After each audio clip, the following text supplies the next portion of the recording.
ಅದೇ ರೀತಿ ಬೆಂಗಳೂರಿನಲ್ಲೂ ಎಲ್ಲ ಕಡೆ ನಮಗೋಸ್ಕರ ಪ್ರಾರ್ಥನೆಗಳನ್ನ ಮಾಡಿದ್ದಾರೆ. ಕುಟುಂಬ ಇರಲಿ, ನಮ್ಮ ಸ್ನೇಹಿತರು ಇರಲಿ, ಪ್ರತಿಯೊಬ್ಬರು ನಮಗೆ ಇಲ್ಲಿ ನಾವು ಒಳ್ಳೆ ರೀತಿಯಲ್ಲಿ ಬರಬೇಕು ಅಂತ ಅವರೆಲ್ಲ ಪ್ರಾರ್ಥನೆ ಇವತ್ತಿಗೆ ದೇವರು ಕೇಳಿದ್ದಾರೆ. ನಾವೆಲ್ಲ ತಂಡವಾಗಿ ಇವತ್ತು ಬೆಂಗಳೂರು ಏರ್ಪೋರ್ಟಿಗೆ ಬಂದಿದ್ದೀವಿ. Thank you madam. ಅಂದರೆ ಈಗ ಅಲ್ಲಿ ಹೋದಂಥ ಸಂದರ್ಭದಲ್ಲಿ ಈಗ ನಮ್ಮಲ್ಲಿ ಇಂಡಿಯಾ ಪಾಕಿಸ್ತಾನ ಇದ್ದು ಇದನ್ನು ನೋಡಿದ್ರಿ, ನೀವು ಇಲ್ಲಿ ನೋಡ್ಕೊಂಡು ಅಲ್ಲಿಗೆ ಹೋಗಿದ್ರಿ. ಸೊ ಅಲ್ಲಿ ಮಿಸೈಲ್ ನೋಡಿದಾಗ ಹೇಗಿತ್ತು ಮೇಡಮ್ ಅಲ್ಲಿನ ವಾತಾವರಣ? ಆಮೇಲೆ ನೀವು ಇಲ್ಲಿಂದ ಹೊರಗಡೆ ಹೋಗಿದ್ರಿ, ಅಲ್ಲಿ ಗೊತ್ತಿಲ್ಲದೆ ಇರೋಂಥ ಜನ ಅಂತ ಕಡೆ ಹೇಗಿತ್ತು ಅಂತ ಕುಟುಂಬ ಸಾಕಷ್ಟು ಶಾಕ್ ಆಗಿರ್ತಾರೆ. ನಿಜವಾಗ್ಲೂ ಹೇಳಬೇಕು ಅಂದರೆ ಆತಂಕ ಅಂತೂ ಖಂಡಿತವಾಗ್ಲೂ ಇತ್ತು. ಆದರೆ ನನಗೆ ಸ್ವಲ್ಪ ಇಸ್ರಾಯೇಲ್ ನಮ್ಮ ಒಂದು ಹೋಲಿ ಲ್ಯಾಂಡ್ಗೆ, ನಾವು ಕ್ರೈಸ್ತರಾಗಿರುವಾಗ ಹೋಲಿ ಲ್ಯಾಂಡ್ಗೆ ಹೋಗುವಂಥ ಒಂದು ನಾಡು, ನಮ್ಮ ಒಂದು ಪ್ರಾರ್ಥನೆಗಳು ಯಾವತ್ತೂ ಆ ದೇಶದ ಮೇಲೆ ಇದೆ. ಆದರೆ ಇಲ್ಲಿ ಏನಾಗಿದೆ ಅಂತಂದರೆ ಒಂದು ಮನುಷ್ಯತ್ವ ಮತ್ತು ಕ್ರೂರತನ ಎರಡನ್ನ ಕಾಣ್ಬೋದು ಅಷ್ಟೇ. ಇಲ್ಲಿ ಯಾವ ಜಾತಿ ಧರ್ಮ ಅನ್ನೋದು ಬರೋದಿಲ್ಲ. ಯಾವ ಧರ್ಮನೂ ಇಂಥವ್ರನ್ನ ನೀವು ಯುದ್ಧಕ್ಕೆ ಹೋಗಿ ಇಂಥವ್ರನ್ನ ನೀವು ಕೊಲೆ ಮಾಡಿ ಅಂತ. ಆದರೆ ಕೆಲವು ಒಂದು ಹಿಂಸೆಗಳನ್ನು ಇಸ್ರಾಯೇಲ್ ದೇಶ ನೋಡಿದೆ. ಅಕ್ಟೋಬರ್ 7, 2023ನಲ್ಲಿ ಒಂದು ಘೋರವಾದ ಒಂದು ಅನಾಹುತ ನಡೆದಿದೆ ಆ ದೇಶದಲ್ಲಿ. ಆ ಅನಾಹುತದಲ್ಲಿ ಸಾವಿರಾರು ಜನ ಅವರನ್ನು ಸುಟ್ಟಿದ್ದಾರೆ, ಅವರ ವಾಹನಗಳನ್ನ ಸುಟ್ಟಿದ್ದಾರೆ. ಕೆಲವರು ಹೆಣ್ಣು ಮಕ್ಕಳನ್ನು ರೇಪ್ ಆಗಿ ಮರ್ಡರ್ ಆಗಿದೆ. ಈ ಒಂದು ವಾತಾವರಣ ಅಕ್ಟೋಬರ್ 7 ಒಂದು ಒಂದು ನೋವಾ ಫೆಸ್ಟಿವಲ್ ಅಂತ ಅಲ್ಲಿ ಮಾಡ್ತಾರೆ. ಆ ಫೆಸ್ಟಿವಲ್ ದಿವಸ ಇದೆಲ್ಲ ನಡೆದಿದೆ ಅಲ್ಲಿ.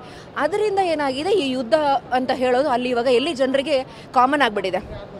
ಅವ್ರಿಗೆ ಕಾಮನ್ ಆಗಿದೆ ಅದು. ನಮಗೇನಾಯಿತು ಅಂತಂದರೆ, ನಮಗೆ ಹೋದಾಗ ಇದು ಹೊಸದಾಗಿತ್ತು. ರಾತ್ರಿ ಹೊತ್ತು ನಾವು ಬಂಕರ್ನಲ್ಲಿ ಇಳಿಬೇಕಾದ್ರೇ ಸೌಂಡ್ ಕೇಳಿಸುತ್ತೆ, ಮಿಸೈಲ್ಗಳು, ರಾಕೆಟ್ಗಳು ಹೋಗೋದು. ನಾವಿದ್ದ ಸ್ಥಳದಿಂದ ಒಂದು 4-5 ಕಿಲೋಮೀಟರ್ ಅಂತರದಲ್ಲಿ ಕೆಲವು ಮನೆಗಳನ್ನ ಬಾಂಬ್ ಅಟ್ಯಾಕ್ ಆಗಿದೆ.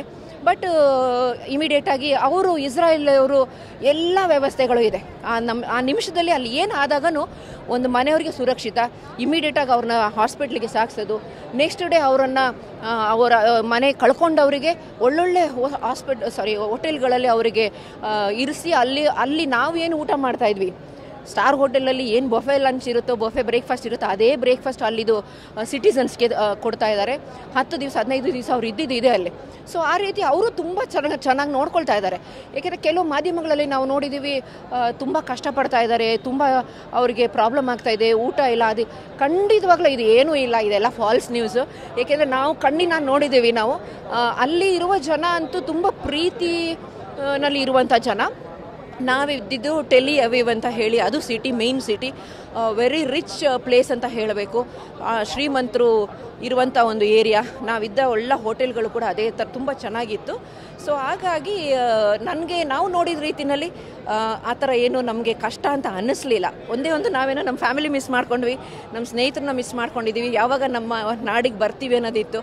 ಆದರೆ ಒಂದು ಯುದ್ಧ ನೋಡಿದ್ದೀವಿ. ನಮಗೂ ಕೂಡ ಈ ಭಾರತ ಪಾಕಿಸ್ತಾನ ಯುದ್ಧ ಬೇಕಾಗಿಲ್ಲ. ಏಕೆಂದರೆ ಎಲ್ಲರೂ ಹೇಳ್ಬೋದು ಭಾರತ ಪಾಕಿಸ್ತಾನ ಯುದ್ಧ ಘೋಷಣೆ ಮಾಡಬೇಕಿತ್ತು ಅಂತ. ಆ ಥರ ಹೇಳೋರಿಗೆ 1 ವಾರ ಹೋಗಿ ಅವ್ರು ಇಸ್ರಾಯೇಲ್ನಲ್ಲಿ ಹೋಗಿದ್ದು ಬಂದರೆ ಯುದ್ಧ ಅನ್ನೋದು ಏನು ಅಂತ ಅವ್ರಿಗೆ ಗೊತ್ತಾಗುತ್ತೆ. ಖಂಡಿತವಾಗ್ಲೂ ಯುದ್ಧ ಯಾರಿಗೂ ಬೇಡ. ಏಕೆಂತಂದರೆ ಎಲ್ಲ ಪ್ರೀತಿಯಾಗಿ ಶಾಂತಿಯಾಗಿ ನಮ್ಮ ದೇಶನ ನಾವು ಕಾಪಾಡ್ಕೊಂಡು ಬರಬೇಕು. ಇಲ್ಲಿ ಅನ್ಯತಾ ವಿಷಯಗಳನ್ನ ತೊಗೊಂಡು ಬಂದು ಧರ್ಮಗಳನ್ನು ಹೊಡೆಯೋದು, ಇಲ್ಲ ಜಾತಿಗಳ ನಿಂದನೆ ಮಾಡೋದು, ಇಲ್ಲ ನಮ್ಮ ಭಾಷೆಗಳನ್ನ ಮಾಡಿಕೊಂಡು ಯುದ್ಧ ಘೋಷಣೆ ಮಾಡಿದ್ರೆ ಖಂಡಿತವಾಗ್ಲೂ ಯಾರೂ ಸರ್ವೈವ್ ಆಗೋಕ್ಕೆ ಆಗೋದಿಲ್ಲ. ಏಕೆಂದರೆ ಇಸ್ರಾಯೇಲ್ನಲ್ಲಿ ಜನಸಂಖ್ಯೆ ಕಮ್ಮಿ ಇದೆ, ಅವರಿಗೆ ಆ ಸರ್ಕಾರ ಎಲ್ಲ ಫೆಸಿಲಿಟಿ ಕೊಟ್ಟಿದೆ ಅಲ್ಲಿ. ಆದರೆ ಭಾರತ ದೇಶ ಜನಸಂಖ್ಯೆಯಲ್ಲಿ ದೊಡ್ಡದಾಗಿದೆ. ಯಾವ ಕಾರಣಕ್ಕೂ ಯುದ್ಧ ಬಂದರೆ ನಮ್ಮ ಭಾರತ ದೇಶದಲ್ಲಿ ನಾವು ಯಾರೂ ಉಳಿಲಿಕ್ಕೆ ಆಗೋದಿಲ್ಲ. ಅಂದರೆ ನಮಗೆ ಆ ರೀತಿ ವ್ಯವಸ್ಥೆನ ನಾವು ಇನ್ನೂ ಮಾಡ್ಕೊಳ್ಬೇಕಾಗಿದೆ.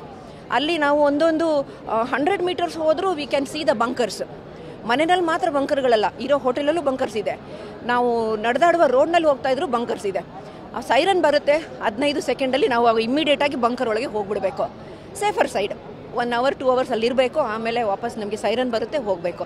ಎಲ್ಲ ಒಂದು technology is number 1 in the world ಅಂತ ಹೇಳ್ಬೋದು.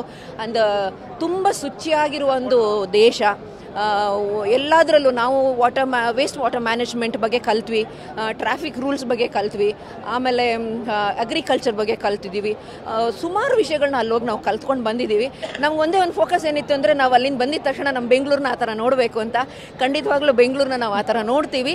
ಯುದ್ಧ ನಮಗೆ ಇವಾಗ ಆ್ಯಡ್ ಆಗಿದೆ ನಮ್ಮ ಪ್ರೊಫೈಲ್ಗೆ. ಇವಾಗ ನಾವು ಹೋಗಿ ಬಂದಿದ್ದು ನಮ್ಮ 6 ಡೇಸ್ ಸ್ಟಡೀಸ್ನಲ್ಲಿ ಯುದ್ಧ ಅನ್ನೋದನ್ನ ಇವಾಗ ಅದರ ಅನುಭವ ಕೂಡ ಆಗಿದೆ. Thank you.